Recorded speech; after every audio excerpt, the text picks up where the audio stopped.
profit. But understand the terminology here. If it shows on your credit report that it is a charge-off, if it is a charge-off, that means that company has taken a pre-tax charge against their earnings.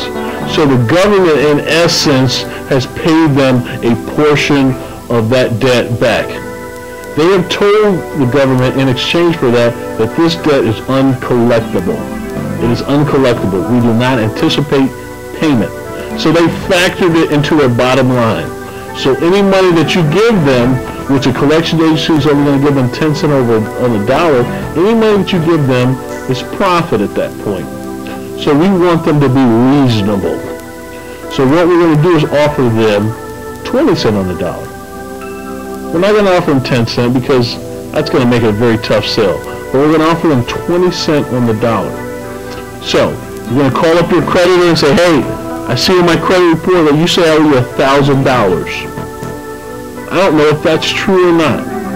Now, I give a lot of seminars in churches, and people will always say, well, you know, I don't want to lie. I don't want to mislead my creditor. I don't want you to lie either. But I want you to understand this. Because it says you owe $1,000 on your credit report, you don't know if that's true or not. What you do know is you might owe that person some money, but do you really know how much? So I'm not going to agree to something that I don't have accurate information on, because I'm willing to settle with you on this account, provided you can help me out. You say I owe you $1,000, this is what I can afford. I can give you $200 on this account. Now, what do you think? Do you think that these guys on the other end, the collector, is going to say, yippee? They're offering you $200. Most collectors are paid on commission. These guys are trained negotiators. They know at best you're an amateur negotiator. You might have read one book. They don't know that you've seen my tape. So they're thinking, they're just trying my patience. So what's the first thing that this person's going to say on the other end of the phone? We don't negotiate. But let me talk to my manager and see what he'll do for you. So what do? They put the phone down, whisper to one of their colleagues, talk about the weather, then they pick up the phone again and say, hey, you know, I had a long, heartfelt talk with my manager, and he told me that I can offer you this. And there it begins. There begins the negotiation phase. But you have to be smart about this.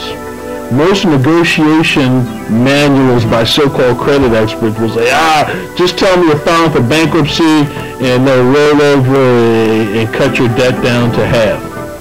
That's not a good way to do it. What you want to do, you've offered them $200, which is actually a reasonable settlement. It pays them a small profit.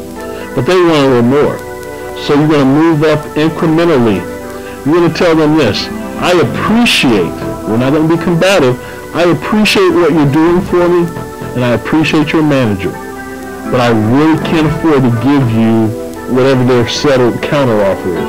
I really can't afford to give you that $800. But I appreciate what you're doing, so I'm going to squeeze. I might have to borrow it from my Aunt Nellie, but I'm going to squeeze another $50, put it together, and I can give you $250 to get this over and done with. You're going to keep going back and forth, and he's going to try his manager, and ultimately you're going to settle somewhere around 30% or 30 cents on the dollar. So you've gotten that settlement. Now what you want to do at this point is send them a contingency letter. I'm not going to send them any money. Don't make that mistake. I can't tell you how many people have come into me for counseling and they will say, hey, what's that still doing on my credit report? I paid those guys. They told me they were going to take it off of my credit. How many times that happened?